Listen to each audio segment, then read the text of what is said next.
Bonsoir à tous, c'est l'heure de l'actualité sur Icône TV. Le Bénin franchit une étape majeure en matière de lutte contre le changement climatique avec la signature d'un cadre de financement historique. Cet accord vise à stimuler les investissements durables, créer des emplois verts et renforcer la résilience économique avec le soutien de la Banque mondiale et de l'IFC. Jean-Théophile Oti pour plus de détails. Le gouvernement béninois et ses partenaires ont signé un accord historique visant à soutenir les réformes économiques, attirer des investissements durables et créer des emplois particulièrement pour les jeunes. Cette initiative a été officialisée lors d'une cérémonie avec la participation des responsables gouvernementaux et du secteur privé. Marie-Chantal Ouaili-Gira, directrice de la Banque mondiale pour le Bénin, a salué le leadership du gouvernement dans la coordination des efforts internationaux et a annoncé un soutien actif à la mise en œuvre du projet, notamment à travers des appuis budgétaires. Olivier Bouyoya, directeur régional de l'IFC pour l'Afrique de l'Ouest, a souligné l'importance de diversifier les sources de financement et de renforcer la résilience du pays face aux enjeux climatiques.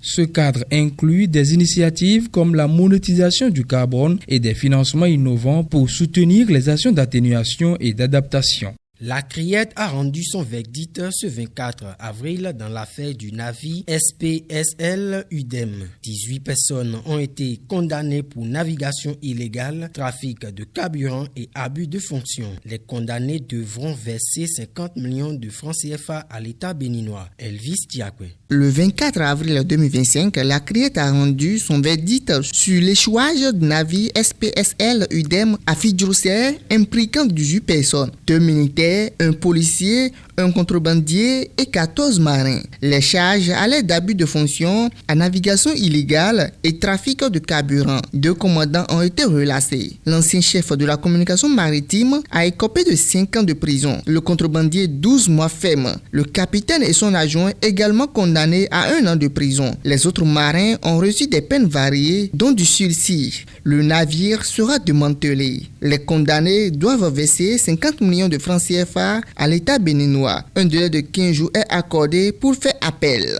La CIPI Bénin SA a lancé une opération nationale d'achat de soja visant à approvisionner les unités de transformation de la GDIZ. Accessible et sans intermédiaire, cette initiative soutient la filière locale avec paiement immédiat garanti aux producteurs. Un appel est lancé à tous les acteurs disposant de stocks disponibles. Jean-Théophile Oti. La société d'investissement et de promotion de l'industrie CIPI Bénin SA a lancé ce jeudi 24 avril 2025 une opération nationale d'achat des stocks de soja disponibles sur toute l'étendue du territoire béninois. L'objectif est de soutenir la transformation locale en approvisionnant les unités agro-industrielles de la zone industrielle de Glodjigbe GDIZ. Selon un communiqué signé par le directeur général, les achats se font dans les magasins déjà installés dans les communes productrices de soja. Les producteurs disposant de stocks importants peuvent également livrer directement à la GDIZ. La CIPI insiste sur l'accessibilité de l'opération. Aucun intermédiaire n'est requis et les producteurs peuvent vendre librement leur stock.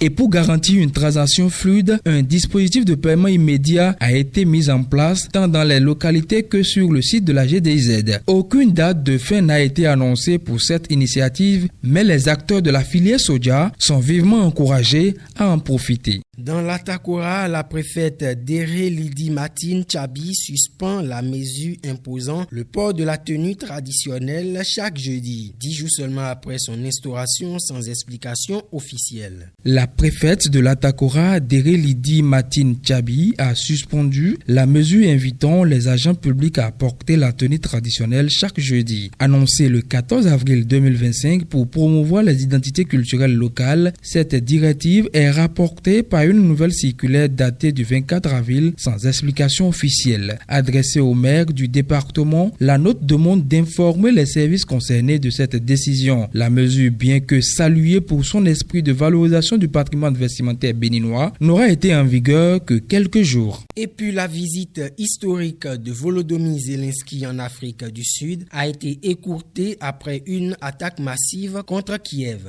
Un déplacement symbolique malgré les tensions visant à à renforcer la coopération diplomatique. Salomon Yansoun. La toute première visite officielle de Volodymyr Zelensky sur le continent africain s'est finalement transformée en un passage éclair. Ce matin, notre pays a subi une nouvelle attaque russe, une attaque à très grande échelle, a-t-il regretté devant la presse rassemblée au sein des bâtiments présidentiels de Pretoria. Selon l'armée ukrainienne, 215 milices et drones ont été lancés dans la nuit de jeudi à vendredi, faisant au moins 9 morts et 80 blessés, ce qui a conduit le chef de l'État ukrainien à rentrer immédiatement après sa rencontre avec Cyril Ramaphosa. Dans un communiqué, Moscou indique avoir ciblé des infrastructures et des entreprises de l'industrie militaire ukrainienne. En dépit des défis posés par le contexte international, la visite de Volodymyr Zelensky en Afrique du Sud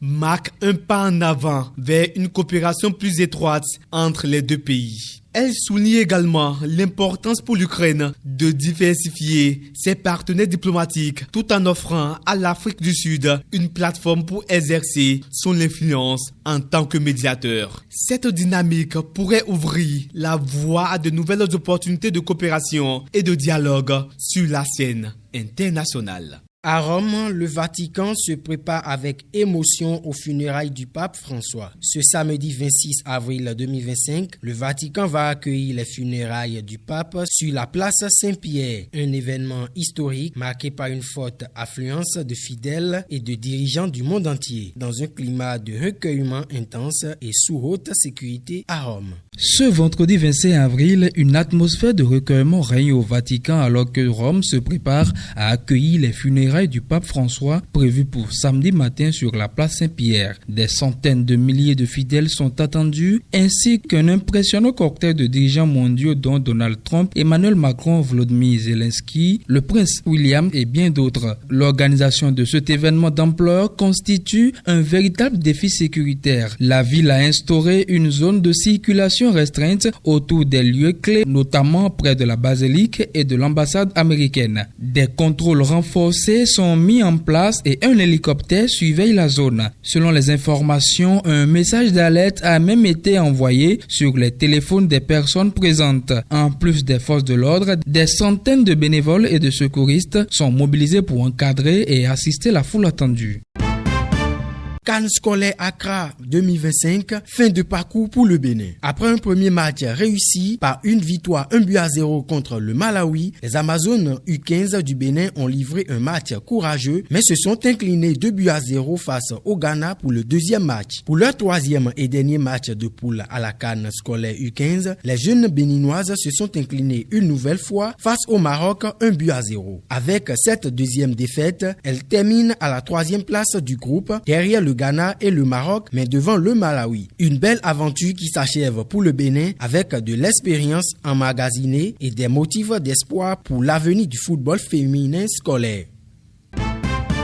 L'UEFA veut créer 3 nouvelles règles pour la Ligue des Champions. La suppression de la prolongation, sauf pour la finale. En cas d'égalité, les deux équipes seront départagées directement au tir au but. Avantager les équipes qui ont terminé dans le top 8 du classement à 36 équipes. Elles joueront le match retour de leur quart de finale et de leur demi-finale à domicile. Et enfin, rendre impossible les confrontations entre clubs d'un même pays avant les quarts de finale. Et ce sera tout pour l'actualité de ce soir. Excellente soirée et bon week-end à vous.